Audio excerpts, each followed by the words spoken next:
সব মামলায় খালাস পাওয়ার কারামুক্ত হচ্ছেন সাবেক স্বরাষ্ট্র প্রতিমন্ত্রী লুৎফুজ্জামান বাবর। ১৭ বছর কারাবাসের পর দুপুরে ছাড়া পেতে যাচ্ছেন বলে জানিয়েছেন কারা কর্তৃপক্ষ। এ উপলক্ষে সকাল থেকে ঢাকা কেন্দ্রীয় কারাগারের সামনে জড়ো হয়েছেন হাজারো নেতাকর্মী। নেত্রকোনার ৪ আসনের অসংখ্য মানুষ ব্যানার ফেস্টুন নিয়ে স্লোগান দিচ্ছে নেতার মুক্তির আনন্দে। এর আগে মঙ্গলবার চট্টগ্রামে ১০ ট্রাক অস্ত্র মামলায় লুৎফুজ্জামান বাবর সহ ৫ জনকে খালাস দেয় হাইকোর্ট। ২০০৪ সালের ১ এপ্রিল চট্টগ্রামের সিইউএফএল ঘাট থেকে আটক করা হয়।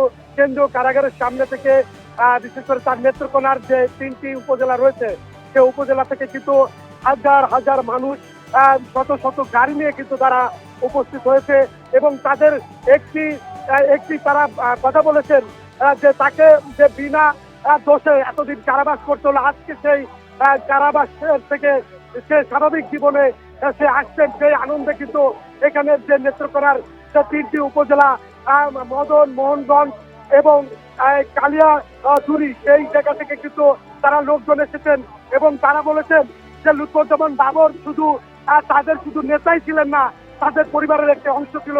তার কারণে কিন্তু তারা আজকে বাদ্যযন্ত্র নিয়ে তারা কেন্দ্রীয় কারাগারের সামনে তারা উপস্থিত হয়েছেন এবং তাকে বরণ করতে মালা থেকে শুরু করে বিভিন্ন গাড়ি সাজসজ্জা করেছেন এবং বিভিন্ন অঙ্গভঙ্গিতে তারা ধানের শীষ দিয়ে তারা এখানে জড়ো হয়েছেন এবং তারা একটা জিনিস বলছেন যে বাবরের আজকের যে তাদের ঘরে ফেরা, ঘরের ছেলে ঘরে ফিরবে, এই আনন্দ তাদের সেই বাদবানা আনন্দ কোনোভাবেই তারা ধরে রাখতে পারছেন না এবং তারা বলছেন যে লুৎফুজ্জামান বাবর শুধু নেত্রকোনা না, সে ৩টি উপজেলার মানুষকে সে তাদেরকে তাদের অন্তরে রেখেছিলেন এবং সেই ভালোবাসার বহিঃপ্রকাশ আজকে তারা তাদের লোকজনের মাধ্যমে এত লোক